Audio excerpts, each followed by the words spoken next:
मोदींचा काँग्रेसवर प्रहार, काँग्रेसनं संविधानाचा अपमान केला, खुर्ची वाचवण्यासाठी इंदिरा गांधींनी आणीबाणी लावल्याची ही टीका, विरोधकांचा गदारोळ.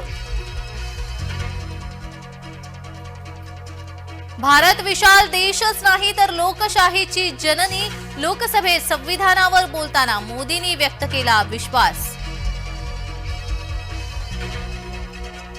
लोकसभेत राहुल गांधी पुन्हा आक्रमक, आरएसएस सह भाजपा अदानीवर हल्लाबोल, भाजपाला मनुस्मृती प्रिय असल्याची टीका.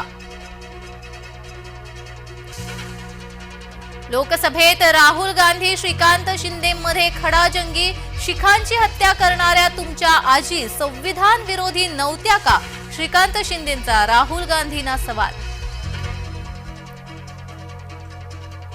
दादरमधील हनुमान मंदिरात आदित्य ठाकरेंकडून आरती, शासनानं नोटीस पाठवल्यानंतर ठाकरे गट आक्रमक. मुख्यमंत्र्यांचा फोन आल्यावरच मंत्रिमंडळातील वर्णी निश्चित होणार, देवेंद्र फडणवीसांच्या फोनकडे इच्छुकांच्या नजरा. नाना पटोले काँग्रेस प्रदेशाध्यक्षपद सोडण्याची शक्यता, केंद्रीय नेतृत्वाकडे जबाबदारीतून मुक्त करण्याची विनंती केल्याची माहिती. जय महाराष्ट्र वृत्तवाहिनी बनली जनतेचा आवाज, राज्यभरातील रुग्णवाहिकांच्या स्थितीचा पर्दाफाश, रुग्णांना आपत्कालीन सेवा कशी मिळणार, जय महाराष्ट्रचा सवाल, प्रशासन दखल घेणार का याकडे लक्ष.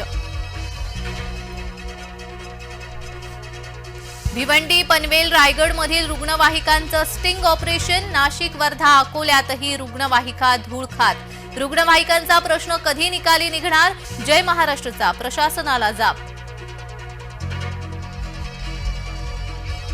जय महाराष्ट्र वृत्तवाहिनीच्या बातमीचा दणका, जमिनीवर झोपवलेल्या महिलांची योग्य प्रकारे देखभाल, हिंगोलीत ग्रामीण रुग्णालयात महिलांना झोपवलं होतं जमिनीवर. दत्त जयंतीनिमित्त राज्यातील मंदिरं गजबजली, कोल्हापूरच्या नृसिंहवाडीतील दत्त जयंतीचा सोहळा, शिर्डी, अक्कलकोटमध्येही दर्शनासाठी रांगा.